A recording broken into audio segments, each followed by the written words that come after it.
Omong kosong itu mah janji-janji palsu. Yang perlu dicatat begini ya, halo calon presiden. Ya, yang perlu dicatat tuh begini ya. Kasus yang namanya Mentan itu yang perlu dicatat ya, satu. Kedua, kasus yang namanya Timah ini kenapa diem, itu kedua. Tiga, kasus bansos kenapa udah mulai mingkem ya, Anda dan beserta kru-krunya. Itu ya yang perlu dicatat. Berapa banyak catatan yang di KPU itu kebohongannya ya. Catatan-catatan C1 itu ya dibongkar, minta mentahnya, itu aja yang perlu dicatat. Nah, pertama, catatan yang pertama tadi Kementan ya, Pak Prabowo ya. Ini menyeret nama presiden, pemangkasan 10 triliun. Ya, pemangkasan 10 triliun itu untuk food estate Pak Wowo. Ya, Pak Wowo. Kenapa khawatir? Saya khawatir ini kasus besar ini menyeret mengorbankan nyawa seseorang agar tidak mengungkap itu di persidangan. Akan ada salah satu dimunirkan. Ini ya salah satu, kalau menurut saya ini kasus besar. Dia kemarin menjabat sebagai manajer perusahaan ya. Jadi ini mengungkap itu saat ini kasus itu besar banget ya. Jadi saya khawatir ini akan tertutup segera bro. Kenapa? Menghadapi sidang ini nanti yaitu kasus tambang-tambang ini ya, banyak menyatut nama-nama orang tertinggi di negara ini ya. Ini ya di bayangan saya dia akan mendadak meninggal ini nanti ya. Ingat ya, ini akan mendadak meninggal. Ini yang perlu dicatat. Kenapa? Salah satunya ini juga kasus yang namanya Kementan menyeret nama pemimpin, katanya pemangkasan 10 triliun. Ya, pemangkasan 10 triliun itu ya. Ini baru isunya ya, makanya yang namanya kasus Syahrul Yassin Limpo ini agak-agak kendor ya, persidangannya juga agak-agak kendor ya, agak-agak dikawal ya. Itu yang perlu dicatat. Kenapa ini setiap ada kasus besar begini cepat hilang gitu pemberitaannya. Setiap ada kasus korupsi terbesar cepat hilang.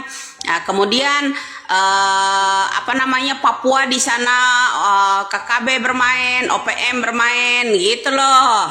Ya, ini ada kaitannya enggak dengan orang-orang ini agar menutup dengan semua kasus-kasus ini gitu. Ya, itu yang perlu dicatat ya, namanya Mbah calon presiden ya. Itu yang perlu dicatat. Kalau mau catatan janji-janji gombal mah udah penuh. Udah nggak kecatat-catat lagi. Ya, terutama masalah pupuk. Udah itu omong kosong.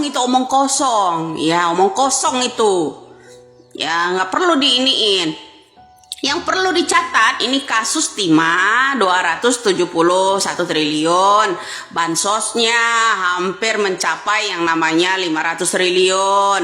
Lalu Kementan ya, Menteri Pertanian ya, Mentan ya. Terus kemarin di Kemenhan juga ya, di Kemenhan juga itu bukan rahasia umum lagi. Ini diem semua orang-orang, giliran saya yang sentil-sentil kok meradang. Ya, nih yang perlu dicatat ya Om Wowo, ini saat ini ya saksi seorang Yassin Limpo itu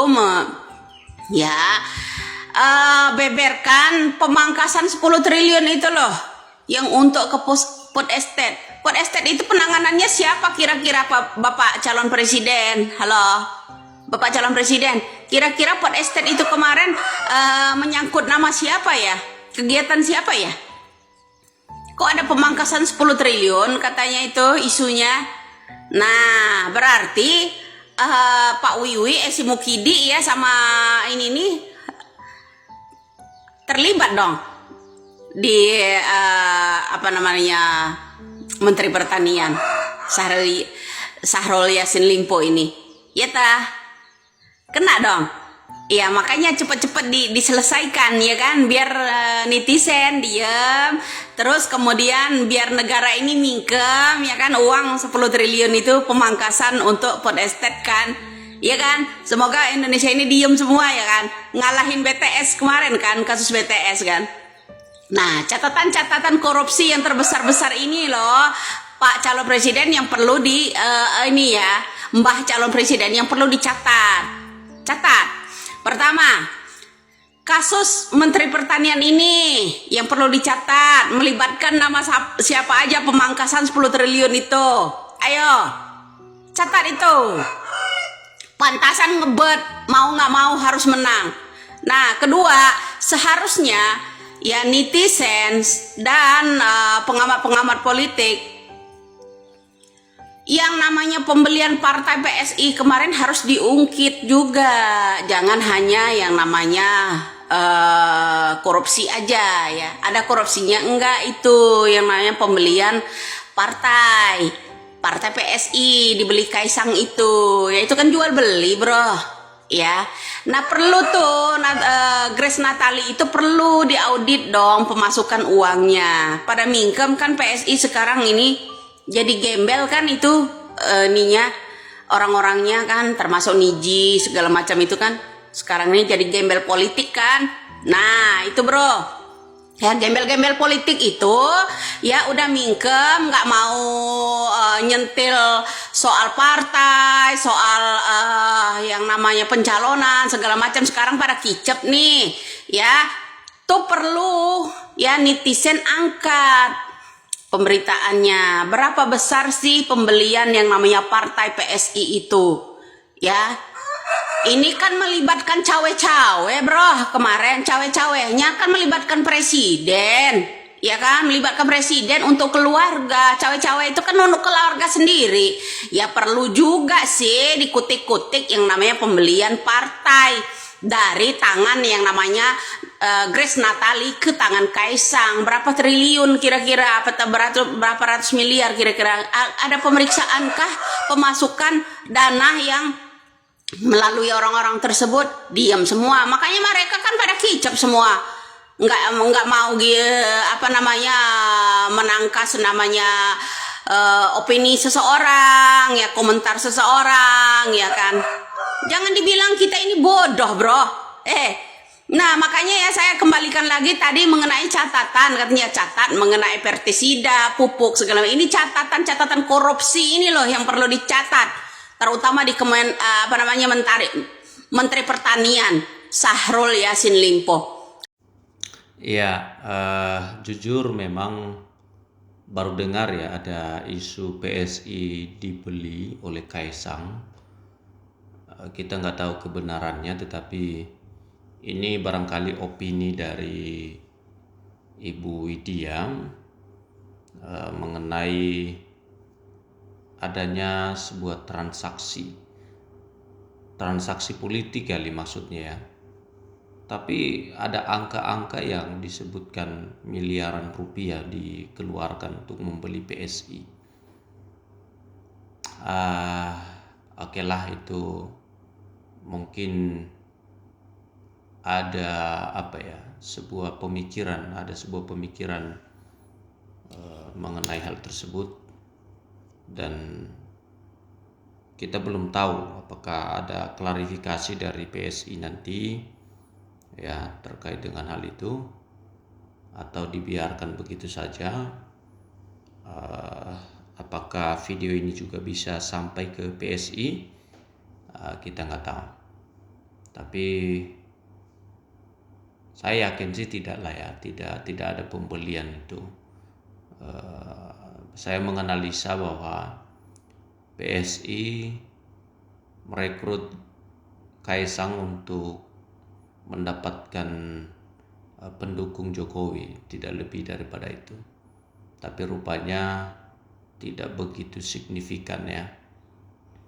PSI berharap melalui Kaisang suara mereka bisa tembus dan bisa masuk di parlemen. Kaisang karena dia anak presiden, tokoh muda juga. kalau ada isu pembelian, saya belum menemukan itu, tapi mungkin Ibu Widya punya data atau informasi, punya intelijen, kita nggak tahu. Kita belum sampai ke sana ya. Nah, ini kan PSI salah satu pendukung dari Prabowo ya, yang juga sudah meminta jatah kementerian. Apakah nanti Prabowo akan memberikan jatah kepada PSI? Nah, kalau di pemerintahan Jokowi, PSI itu menjadi wakil menteri ya, ada beberapa wakil menteri. Dan di masa Prabowo apakah nanti bisa menjadi menteri? Barangkali Kaisang atau Grace Natali, ya kita nggak tahu. Ya, kita harapkan bangsa ini terus mengalami kemajuan lah ya. Dan bangsa ini dipimpin oleh orang-orang yang punya hati yang baik lah. Oke, teman-teman dengar-dengar nih, Kabinet Presiden Prabowo Subianto nanti di 2024 ini akan lebih banyak jumlahnya daripada kabinet di masa pemerintahan Joko Widodo. Bahkan sepanjang sejarah Republik Indonesia, kabinet yang dibentuk oleh Prabowo Gibran inilah yang paling banyak. Diisukan ada 40 kementerian. Wow.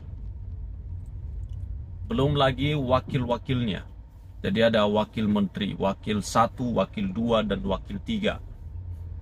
Suatu jumlah yang sangat banyak sekali. Tentu kegunaannya, fungsinya,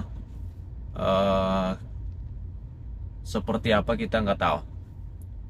Tapi yang pasti bahwa karena koalisi Prabowo Subianto ini adalah koalisi gemuk, maka kementeriannya juga harus menjadi kementerian gemuk. Memang gemuk itu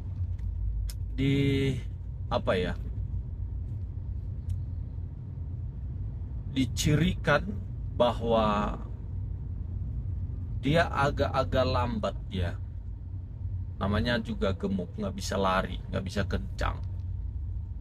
Ya, jadi kalau kementeriannya gemuk, ya, yang terjadi adalah kondisi di mana pemerintahan tidak bisa cepat, nggak bisa lari ya. Nah, kalau kita perhatikan, apa sih alasan Prabowo Subianto? Menurut pengamatan saya, alasan daripada Prabowo Subianto membentuk kabinet yang sebanyak itu karena beliau nih sudah merekrut banyak sekali orang, ya, yang tadinya adalah orang-orang yang kritik terhadap kebijakan-kebijakan yang tidak bisa memihak kepada rakyat, sekarang direkrut. Dan tentu orang-orang itu tidak bisa bicara lagi tentang kritikan-kritikan terhadap pemerintah, ya kan? Makanya dia bentuk yang namanya koalisi gede itu. Dan untuk mengamankan kekuasaan, posisi-posisi tertentu, ya, maka dibuatlah kementerian yang sangat banyak. Nah, teman-teman, apa sih ruginya kita kalau banyak kementerian? Nah, ruginya kita yang pertama pasti APBN kita berkurang, ya kan? Maka akan dibuat gedung kementerian baru, ya kan, kantor kementerian baru.